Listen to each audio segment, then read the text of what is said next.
সকলোকে মোৰ নমস্কাৰ।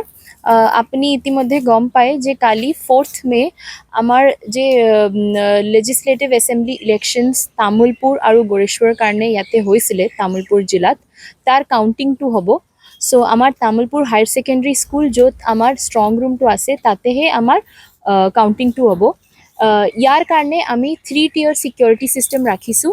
100 মিটাৰকে দুইফালে ৰোডৰ ওপৰত আমি ডিমাৰ্কেশ্যন কৰি দিছোঁ। তাৰে ভিতৰত পেডেষ্ট্ৰিয়ান জোন থাকিব আৰু সেইদিনাৰ কাৰণে আমাৰ ট্ৰাফিকটো ডাইভাৰ্জন কৰা হ'ব।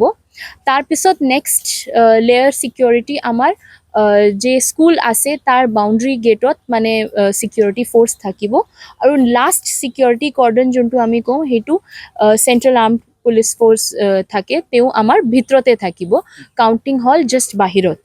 সো আমাৰ দুটা LAC কাৰণে আমাৰ যে তামুলপুৰ হায়াৰ ছেকেণ্ডাৰী স্কুল অডিটৰিয়ামটো আছে তাতে দুটা কাউণ্টিং হল বনোৱা হৈছে তামুলপুৰ আৰু গড়েশ্বৰৰ কাৰণে।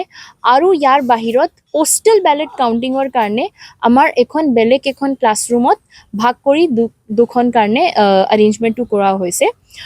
প্ৰত্যেক কাউণ্টিং হলত আমাৰ 14টা টেবল থাকিব আৰু তামুলপুৰৰ যিহেতু 250টা পলিং ষ্টেচন আছে তাৰ কাৰণে 18টা ৰাউণ্ড হ'ব আৰু গড়েশ্বৰৰ যিহেতু 232টা পলিং ষ্টেচন আছে তাতে আমাৰ 17টা ৰাউণ্ড হ'ব। আৰু ইয়াৰে বাহিৰত আমাৰ পোষ্টেল বেলেট ষ্ট্ৰং ৰুমত 3টাকে টেবল লগোৱা হৈছে কাউণ্টিং কৰিবৰ কাৰণে।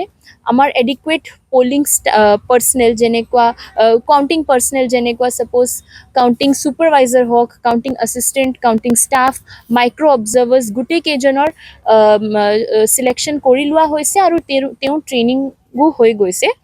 তেওঁৰ লাষ্ট ৰেণ্ডমাইজেশ্যনটো কালি ৰাতিপুৱা মৰ্ণিং 6টা বজাতে হ'ব আৰু তাৰ পিছতহে তেওঁ গম পাব যে কোনটো টেবলত তেওঁৰ ডিউটিটো পৰা হৈছে। এইটো ECIৰ যে গাইডলাইনছ আছে ৰেণ্ডমাইজ কৰি পলিং আৰু কাউণ্টিং পাৰ্চনেলকো চিলেকশ্যন কৰিব লাগে, সেইমতে আমি এই বস্তুটো ফ'ল' কৰিম।